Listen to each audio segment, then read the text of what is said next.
ताज्या घडामोडी आणि नवीन बातम्या पाहण्यासाठी आमचं मी साक्षीदार हे चॅनल सबस्क्राईब करा. नवी मुंबईतील वाशीत एर्टिगा आणि बेस्ट बसचा भीषण अपघात झाला आहे.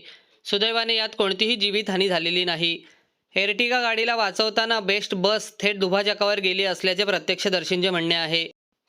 सुदैवाने या अपघातात कोणीही गंभीर जखमी झालेले नाही. बसमधील प्रवासी सुखरूप असून या अपघाताचा सीसीटीव्ही समोर आला आहे. त्यामुळे अपघाताची भीषणता स्पष्ट या व्हिडिओमध्ये दिसत आहे.